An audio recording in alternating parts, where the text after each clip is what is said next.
안녕하세요. 오늘은 7월 생활 주제인 여름을 주제로 직장 어린이집과 국공립 어린이집에서는 영유아에게 어떠한 놀이 지원을 하는지 알아보는 시간을 준비했습니다. 실제로 직장 어린이집과 국공립 어린이집에서 근무하고 계시는 27명의 현직 보육교사분들께 설문조사를 진행하였고, 조사 결과를 바탕으로 여름에 관한 여러 활동들을 소개해 드리려 합니다. 현직 보육교사분들께서 정말 많은 활동들을 소개해 주셨지만 그 중에서도 주제별로 나누어 10가지의 내용으로 요약하여 소개해 드리도록 하겠습니다. 여름의 대표적 과일인 수박과 관련된 놀이 지원 활동 중 수박 조각 찾기라는 놀이를 소개해 주셨습니다. 수박 조각 찾기 놀이는 실제로 작년에 실행되었던 놀이 지원 활동이라고 합니다. 보물찾기에 관심을 가지던 유아들에게 수박 조각 찾기라는 놀이로 연계하셨다고 하는데요. 이 놀이는 게임 형식의 놀이 활동으로 교사는 각각의 수박 조각에 붙어있는 씨의 개수를 다르게 제작하여 유의실 곳곳에 숨기도록 합니다. 그 이후에 유아는 숨겨진 수박 종이를 찾고 그려져 있는 씨의 개수를 확인하여 커다란 수박에 자신이 찾은 수박의 씨 개수만큼 큰 수박에 나타내보는 놀이입니다. 두 번째로 풍선 수박 밭이라는 놀이 활동인데요. 이 놀이는 전지나 블록으로 수박 밭을 구성하고 풍선으로 수박을 표현해보는 놀이입니다. 수박을 유아가 원하는 대로 꾸며볼 수 있고 유아들이 직접 수박을 수확하는 사람이 되어보는 재미있는 놀이인 것 같습니다. 조사에 응해주셨던 보육교사분들께서 여름과 관련된 다양한 놀이활동을 소개해 주셨습니다. 가장 먼저 아이스크림 만들기와 가게놀이인데요. 계절이 봄에서 여름으로 바뀌면서 날씨의 변화가 어떠한지 유아와 함께 이야기도 해보고 더운 여름에 먹는 음식 중에 시원한 팥빙수나 아이스크림에 관심을 보이는 유아들에게 밀가루나 점토를 지원하여 다양한 모양과 색상의 아이스크림이나 팥빙수 등을 만들어보는 놀이를 진행합니다.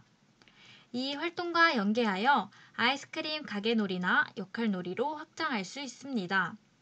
또한 만약 유아들이 간식으로 나온 수박이나 여러 가지 과일에 관심을 가진다면 교사는 과일 화채 만들기와 같은 활동으로 연계하여도 좋을 것 같습니다. 다음으로는 가장 많은 답변이 나왔던 부채 만들기 활동입니다. 부채 만들기 활동은 유아들이 다양한 색의 한지나 색지 등으로 자신이 원하는 모양의 부채를 꾸며보거나 여름 과일인 수박 모양으로 제작하여 수박의 모양이나 색, 줄무늬 등을 유아가 스스로 생각해보며 부채를 만들어 볼 수도 있습니다. 부채 만들기 활동과 연계하여 부채가 어떠한 도구인지 알아보고 부채의 바람을 이용한 활동이나 어떻게 부채질을 해야 바람이 많이 오는지도 탐색해보는 시간을 가져도 좋을 것 같다고 답변을 주셨습니다. 다음은 여름 낚시놀이에 대한 답변입니다. 먼저 고기잡이 노래를 배워보고 낚시를 하기 위한 물고기를 제작하기 위해 유아가 OHP 필름 물고기에 자유롭게 스티커를 붙이거나 그림을 그려 물고기를 만들어보는 활동을 합니다. 낚시터를 유아들이 직접 블록으로 구성해보며 놀이하기도 하고 유아들이 만든 물고기에 자석을 붙여 낚시놀이를 진행할 수 있습니다.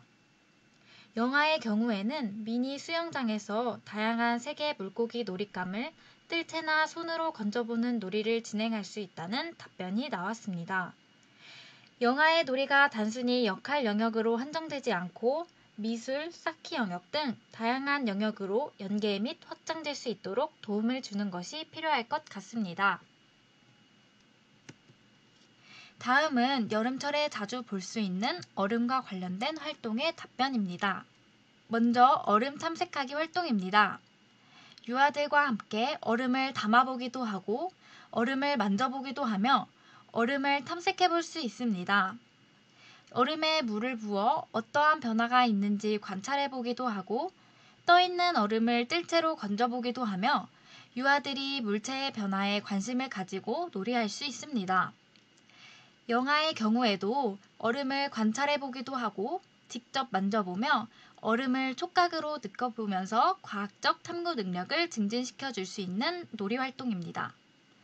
이 활동과 연계하여 북극의 빙하가 녹는 이유를 알아보기도 하고 수조에 얼음, 물, 북극곰을 넣어 시간에 따른 변화를 관찰해보며 지구온난화에 대하여 알아보는 시간을 가질 수도 있습니다. 다음으로는 우리가 여름에 자주 가는 바다, 아쿠아리움, 수영장 등에 대한 답변입니다. 유아가 바다나 아쿠아리움, 수영장에 갔던 사전 경험을 이야기하고 관심을 가지게 될 때 교사가 지원할 수 있는 놀이입니다. 유아에게 파란 비닐을 지원해 주어 파란 비닐 위에 유아들이 물고기나 해초, 바위, 바다생물 등 자유롭게 바다를 구성해 보거나 다양한 물고기가 살고 있는 아쿠아리움을 구성해 보는 놀이입니다. 역할놀이로 유아들이 스스로 매표소나 관람석을 구성하여 점점 놀이가 확장될 수 있는 좋은 활동이라고 생각됩니다. 또한 다양한 블록이나 벽돌을 이용하여 수영장을 구성해보는 놀이의 답변도 있었습니다. 다음은 여름에 자주 가게 되는 캠핑 놀이에 대한 답변입니다. 이 활동은 가정과 연계하여 집에서 텐트나 캠핑 용품 등을 가져와 캠핑장을 구성해보는 놀이 활동입니다. 우선 아이들과 캠핑에 다녀온 경험을 이야기하고 교사는 캠핑에 필요한 자료들을 제공해 주어 유아가 스스로 캠핑장을 구성하며 이전에 캠핑을 하며 먹었던 음식, 했던 놀이 등을 친구들과 함께 할 수 있다는 장점이 있습니다. 어린이집에서 준비해 줄 수 있는 간식들을 서로 함께 나누어 먹어보기도 하고 서로의 생각과 의견을 나누고 도움을 주고받을 수 있는 좋은 활동이라고 생각합니다. 다음은 여름에 대한 날씨를 알아보는 활동에 대한 답변입니다. 먼저 유아들이 직접 기상캐스터가 되어보는 놀이활동인데요. 여름에 겪을 수 있는 더위나 장맛비, 태풍 등 다양한 여름 날씨를 알아보고 과학 영역의 전자온도계나 습도계를 탐색해보며 매일 날씨를 관찰해보는 시간을 가집니다. 자신이 관찰한 날씨를 친구들에게 소개해보며 기상캐스터가 되어보는 놀이를 할 수 있습니다. 여름철 습한 날씨에 볼 수 있는 곰팡이 관찰하기 활동도 소개해 주셨습니다. 교실에 놓여진 곰팡이가 어떻게 변화하고 진행되고 있는지를 관찰해보며 그림으로 표현해보는 활동입니다. 이 활동은 유아가 자연물에 관심을 가질 수 있고 곰팡이가 어떻게 변화하는지에 대해서도 알 수 있는 좋은 활동이라고 생각합니다.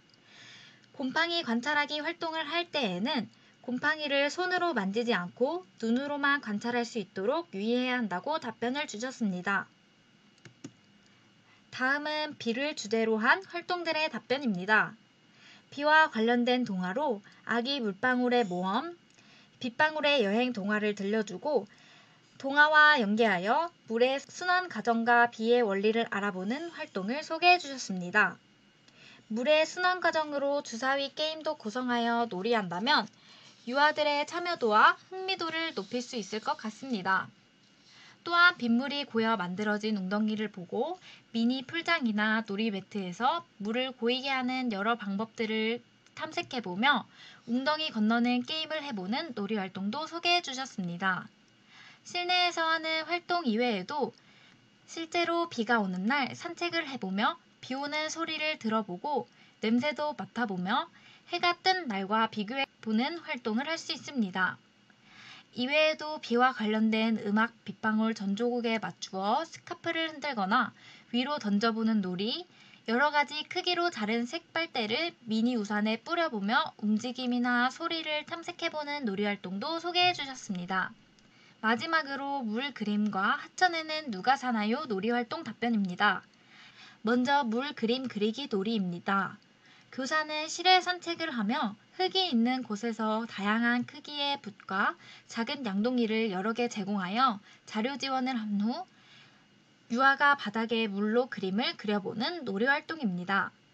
유아가 스스로 바닥에 물로 그림을 그려보며 물 그림이 마르는 모습을 관찰해 볼 수 있습니다.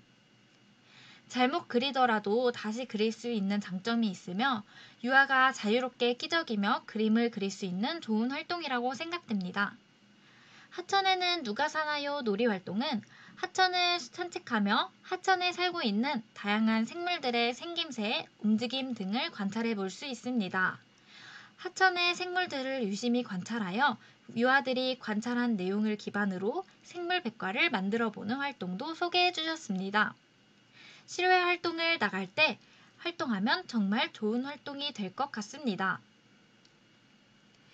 지금까지 27명의 보육교사께서 답변해 주신 내용을 바탕으로 여러 활동들을 소개해 드렸습니다.